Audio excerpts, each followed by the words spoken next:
सत्संगत जी, प्यार नाम क्या नाम काम निरंकार जी। सिर्फ प्यार की बात ही नहीं, पहले प्यार बनकर फिर प्यार बांटना। सिर्फ एक विशालता की बात नहीं, इस विशाल निराकार परमात्मा से जुड़ गए। ये इतना विशाल जिसका कोई अंत ही नहीं है, कोई शुरुआत ही नहीं है। जब इसके साथ मन जोड़ लेंगे तो हम भी अपना मन इतना विशाल बना लेंगे कि सबको अपना लेंगे। हर किसी की कमियां हो ना हो उससे फर्क नहीं, कि सब प्यारे हैं, सभी इस परमात्मा की संतान हैं। सब में यही एक परमात्मा का निवास, सभी प्यारे, सभी श्रेष्ठ। और कोई भी और फिर हम जो माननीय गुण सोचे भी, वो स्वयं बनना बहुत ही आसान हो जाता है। सिर्फ इस परमात्मा के ऊपर अपने मन को टिकाकर वो गुण खुद ब खुद हमारे अंदर आ जाते हैं। तो ऐसा व्यवहार, ऐसा जीवन हर एक के जीवन में आना संभव है। सिर्फ और सिर्फ उसके लिए ये अपने अहंकार का त्याग करना जरूरी है। क्योंकि एक अहंकार आते ही जब ये लगता है कि हमको कोई क्या सिखाएगा, हमें तो पहले ही सब कुछ आता है, हम जिस रास्ते पे चल रहे हैं वो रास्ता ही सबसे ठीक है, और किसी के पॉइंट ऑफ व्यू, नजरिया, रास्ता तो कोई मायने ही नहीं रखता। एक हमसे ज्यादा बुद्धिमान कौन होगा, हमसे ज्यादा शारीरिक बल किसमें होगा, हमसे ज्यादा आकर्षित करने वाला अपनी बातों से एक भारी सुंदरता से कौन होगा। ऐसा करते करते अगर भाव ये अहंकार के ही हो मन में, तो फिर तो कोई क्या ही सीखेगा। जब लगेगा हमको सब कुछ आता है, तो चाहे कितना भी सब कुछ हमें अपने मन के मुताबिक चाहिए होता है, पर ये सोझी, ये चेतनता, ये परमात्मा पे विश्वास जिनका होता है कि मन चाहा मिल रहा है तो भी मुबारक, और मन चाहा नहीं मिल रहा तो भी उसी में एक मन का शुक्राना भाव कायम रहे। और सिर्फ ये कोई फॉर्मेलिटी से किए नहीं कि बस बोलना ही है कि बड़ी कृपा हो रही है जीवन में, पर वाकई ही हर पल को कृपा मानना भी है।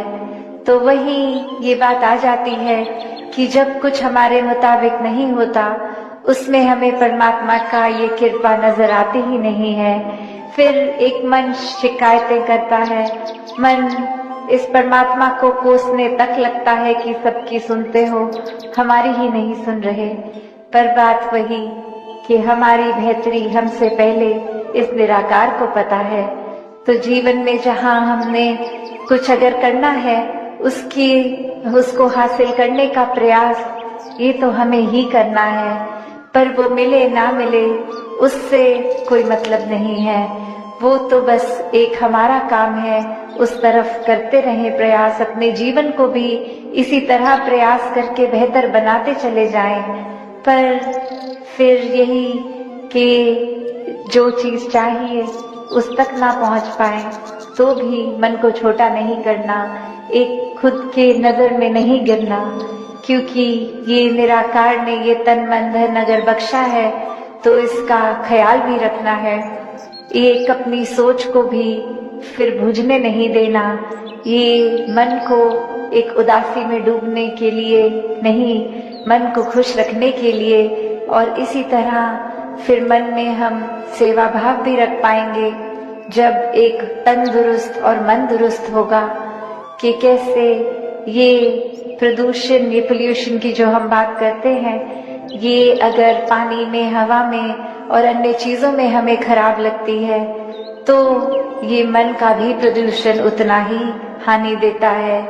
क्योंकि ये संसार एक बहुत ही सुंदर, जहाँ ये बाहर की दुनिया के लिए हमारा कर्तव्य है कि इस धरती पे जब आए, ये जितनी सुंदर थी, जब हम इस धरती से जाएं, इससे भी ज्यादा सुंदर छोड़ के जाएं। ये साफ सफाई की बात। और उसी तरह ये शरीर जो मिला है, ये मन मिला है, उसमें एक तकलीफ खुद को ना देते हुए एक बहुत ही सहज जीवन जीना भी फिर हमारे हाथ होता है। क्योंकि अक्सर एक कुछ ज्यादा हम सोच लेते हैं एक चीज को कि ऐसा होगा वैसा होगा, तो ये ओवर थिंकिंग ही अक्सर हमारा सुकून छीन लेती है। तो कैसे जो जिस पल में जी लेता है कि ये अब इसी में पूरी तरह जीना है, ये पल परमात्मा ने दिया है, अगली श्वास हो ना हो तो इसी को पूर्णता से जिएं, इसी में परमात्मा को याद करें, एक मन में बसाएं, हर तरफ इस परमात्मा के दर्शन हर पल में करें, क्योंकि पता नहीं अगली सांस है भी कि नहीं है। और फिर वही बात कि हर समय अगर वाकई ही ये परमात्मा से प्यार है तो हम खुद प्यार बन जाएंगे, खुद ही प्यार हर एक तक पहुंचेगा भी वो।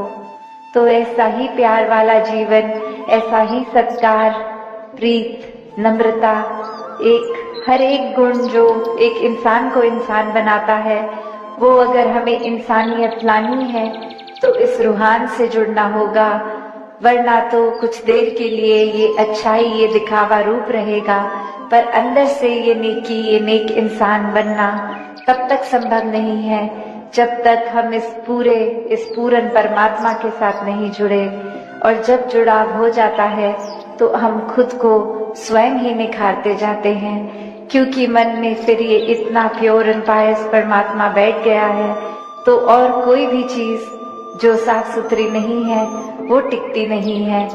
तो खुद को संवारना है तो इससे ही जुड़कर संभव होगा। तो कैसे अपने जीवन में ये एक्सेप्टेंस और लाई जाए, तो यहाँ जो बात एक्सेप्टेंस की हो रही है तो वो भाव एक्सेप्टेंस का क्या कि सिर्फ वही जो हमें मिला है, ये तो एक पहलू हो गया एक्सेप्टेंस का, पर एक पहलू और भी कि उस चीज को भी एक्सेप्ट करना है जो नहीं मिला है जीवन में। क्योंकि अक्सर एक चीज जब मिल जाती है कोई, उसके साथ वो एक दिमाग खुद ही एडजस्ट करने लगता है कि चलो ये अभी जो है इसके साथ काम चलाते हैं, फिर आगे शायद इससे बेहतर कुछ मिल जाए। तो बात वही आ जाती है कि ऐसे करते करते अगर मेहनत प्रयास के बाद भी अगर एग्जाम्पल किसी ने कोई अपना मटेरियलिस्टिक गोल सेट किया है कि उम्र के इस पड़ाव तक ये डिग्री ले लेनी है, ये काम में इतनी सैलरी होनी चाहिए, और अपने बनाए हुए टाइमलाइन से वो मैच नहीं है, तो एक मन में एक्सेप्टेंस का तब भी भाव अक्सर इसलिए आ जाता है कि चलो अभी जितनी सैलरी मिल रही है उतनी तो मिल रही है, कम से कम आगे और होगा। पर ऐसे करते करते अगर ये इजाफा, ये इंक्रीज नहीं होता हमारी मटेरियलिस्टिक वेल्थ में, तो मन बेचैन रहने लगता है। फिर एक मन में खुद के लिए ही वो कंपैरिजन्स औरों से कर करके एक मन छोटा हो जाता है, एक परेशानी हर समय हम महसूस करने लगते हैं। क्योंकि यहाँ सिर्फ बात वो नहीं कि जो परमात्मा ने दिया उसको एक्सेप्ट करा, पर अक्सर ध्यान वही जो नहीं है हमारे पास, उसको भी जब इंसान एक्सेप्ट कर ले कि कोई बात नहीं, किसी और के पास अगर कोई चीज है जो हमारे पास नहीं है, तो ऐसी एक्सेप्टेंस भी एक स्वभाव की भी एक्सेप्टेंस की कोई बात नहीं, ये अगर कोई गुण मुझे पसंद है सामने वाले इंसान में हो जिनसे हम बात कर रहे हैं, पर उनका नेचर, उनका स्वभाव अलग है, ऐसा ये गुण उनमें नहीं है, तो भी कोई बात नहीं, ये प्यारे फिर भी है, हर कोई इंसान अच्छा है। क्योंकि हो सकता है वो पर्टिकुलर गुण ना भी हो उनमें, तो ऐसे और कितने गुण होंगे उनमें जो हम में नहीं है। तो हर कोई जहाँ एक उस तरह देखा जाए कि अपने अंदर झांके तो हमारे स्वभाव में भी कितनी कमियां हैं, कितने गुण अभी तक जीवन में आए ही नहीं, तो वो पैरामीटर दूसरों को जज करने का कैसे बना लेते हैं। एक तो ही नहीं कहा मैं ते साइडा मैनू बख्श लो, ही नहीं कहा मैं ते साइडा मैनू बख्श लो, तो ही नहीं कहा मैं ते सहना मनु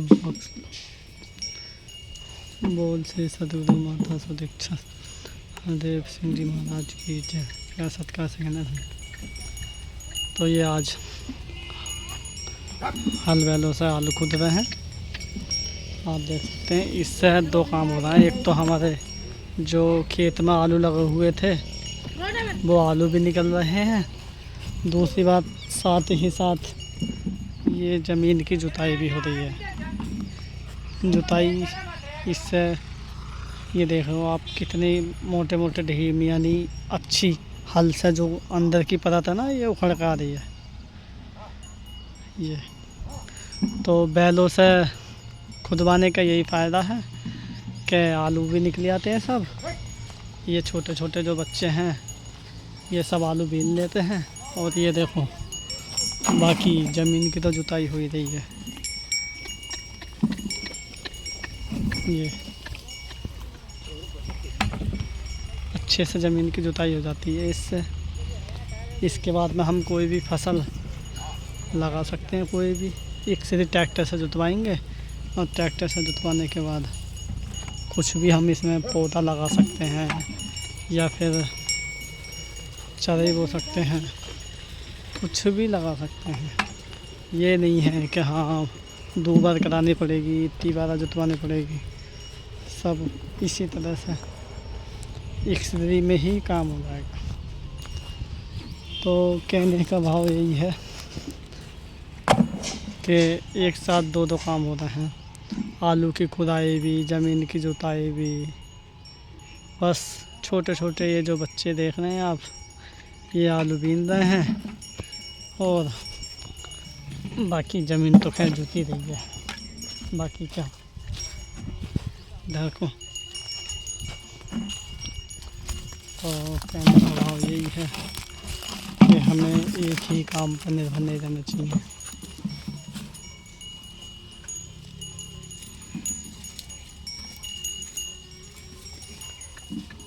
अगर एक के साथ एक काम एक्स्ट्रा हो रहा है तो हमें करना चाहिए। एक साथ दो काम कर सकते हैं। आप देखो कितने आलू निकले हैं। ये देखो ये हम इस तरह से आलू बीन के आलू भी डाल लेंगे जो मार्केट में बिक जाएंगे। ये और बाकी हमारी ज़मीन तो जुत रही है, उससे हमें ट्रैक्टर से ज़्यादा जुतवानी भी नहीं पड़ेगी। तो इसलिए हमने ये बैलों से जुतवाने के लिए बोला था। ये आपने अभी देखा कितने सारे आलू पड़े हुए हैं। सभी तरह के नन्हे मोटे सभी तरह के आलू हैं। तो इससे होगा ये कि हम इसके बाद में इसका पलेवा करेंगे, पानी चलाएंगे, उसके बाद हाथों हाथ इसमें पौधा लगा देंगे।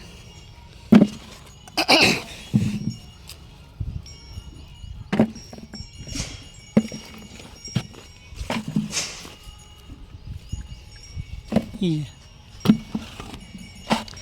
काफ़ी सारे आलू निकलने हैं।